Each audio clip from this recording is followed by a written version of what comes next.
Bienvenue dans cette deuxième session du cours dans laquelle on va s'intéresser aux notions de base des intégrales.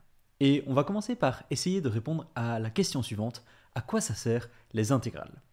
Comme vous pouvez le voir sur le tableau, les intégrales, ça peut servir dans deux situations. Première situation, ça permet de calculer l'aire sous la courbe d'une fonction. Et deuxième situation, les intégrales, ça peut servir à effectuer l'opération inverse du calcul des dérivées. Petite pause pour vous informer que cette vidéo, ce n'est qu'une petite partie d'un cours sur les intégrales bien plus complet. On y parle des notions de base des intégrales, de primitives, de calcul d'aire, on voit plein de formules et on y fait plein d'exercices. Si vous voulez accéder au cours complet, qui a un prix vraiment abordable, le lien est dans la description. Merci, on peut reprendre la vidéo. Alors on va explorer ces deux points en détail, et on va commencer par le premier. Les intégrales, ça peut donc servir à calculer l'aire sous la courbe d'une fonction. Comme vous le voyez ici sur le tableau, j'ai représenté une fonction, la fonction f, et on a décidé de dessiner deux bornes ici, la borne A et la borne B.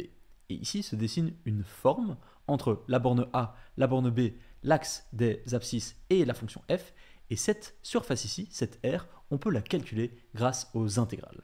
Les intégrales, ça peut donc servir à calculer l'aire sous la courbe d'une fonction.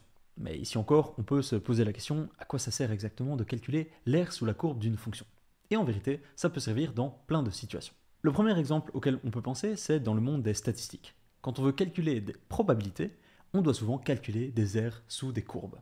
Ici sur le tableau, vous voyez représenter une courbe qui a la forme d'une cloche, on appelle ça une courbe de Gauss, et pour calculer la probabilité de certains événements, on doit souvent, en statistique, en probabilité, calculer l'aire sous la courbe de ces fonctions. Alors ici, je ne rentre pas du tout dans le détail, il faudrait un cours entier sur le sujet, mais sachez que calculer l'aire sous la courbe de fonction de densité en probabilité, c'est souvent très utile. Si on sort du monde des statistiques, lorsque l'on doit calculer des aires de formes géométriques qui sont assez sophistiquées, donc pas des carrés, des triangles, des rectangles, mais des formes beaucoup plus complexes, et bien ici, le calcul d'intégrale, ça peut servir, ça peut nous aider à calculer des aires. Et si on va plus loin, on peut même, avec le calcul intégral, calculer des volumes. Donc calculer l'aire sous la courbe d'une fonction, ça peut s'avérer utile dans plein de situations. Calculer des intégrales, ça peut aussi servir pour effectuer l'opération inverse du calcul de dérivées. Si vous avez suivi mon cours sur les dérivées, souvenez-vous, on a vu que les dérivées, on les utilisait un petit peu partout, et notamment en physique. Par exemple, les notions de distance, vitesse et accélération, ce sont des notions qui sont liées par ce concept de dérivée. Admettons qu'on ait une fonction qui décrive la distance parcourue par un objet au fur et à mesure du temps, eh bien la dérivée de cette fonction, ça va nous donner la vitesse de cet objet au fur et à mesure du temps. Et si on dérive cette même fonction, cette fonction vitesse, on va obtenir la fonction accélération, qui va décrire l'accélération de cet objet au fur et à mesure du temps. Donc au départ de la distance, on peut trouver la vitesse en faisant un calcul de dérivée, et au départ de la vitesse, on peut trouver l'accélération, ici encore, en faisant un calcul de dérivée. Eh bien, avec un petit raccourci, avec une petite simplification, on peut effectuer le raisonnement inverse grâce aux intégrales.